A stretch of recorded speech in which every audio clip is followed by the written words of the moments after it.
એટલે હવે લાગે છે કે જેમની પણ લાગણીઓ દુભાઈ હતી, જેમને લાગતું હતું કે અમારા સમાજને પ્રાધાન્ય નથી આપવામાં આવ્યું, અમારા સમાજના કલાકારોનું અપમાન કરવામાં આવ્યું છે અથવા તો ઉપેક્ષા કરવામાં આવી છે, એ હવે ધીમે ધીમે બધું દૂર થતું જશે. કલાકારોમાંથી પણ ભારતીય જનતા પાર્ટીના કાર્યકર્તાઓમાં રોષ ભભૂકી ઉઠ્યો છે અને રોષ ભભૂકવાનું કારણ આ જ છે.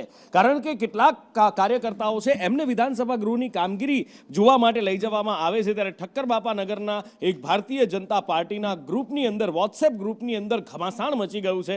કાર્યકર્તાઓનું કહેવું છે કે અમને શું માત્ર બસ ભરવા માટે રાખ્યા છે, અમને શું માત્ર રોડની ધૂળ ફાંકવા માટે રાખ્યા છે, અમને શા માટે અમારી ઉપેક્ષા કરવામાં આવે છે. જે લાગણી અને જે દુઃખ વિક્રમ ઠાકોરનું હતું એવું જ દુઃખ ઠક્કર બાપા નગરના ભારતીય જનતા પાર્ટીના કાર્યકર્તાઓનું પણ હવે ઝળકી રહ્યું છે.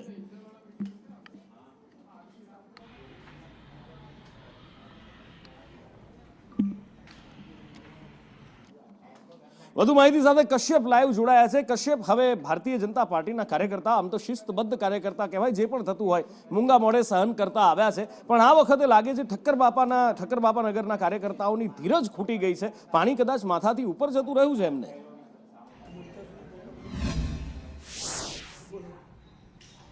નુપુર, જે પ્રમાણે આજે વધુ કેટલાક કલાકારોને આમંત્રણ આપવામાં આવ્યું હતું, તેનાથી જે અન્ય કલાકારો છે તેમાં તો રોષ શાંત થયો હતો, પરંતુ આજે કલાકારોને બોલાવવામાં આવ્યા અને તેના કારણે ઠક્કર બાપા નગર વિધાનસભા છે તેના કાર્યકર્તાઓમાં નારાજગી ફેલાઈ છે.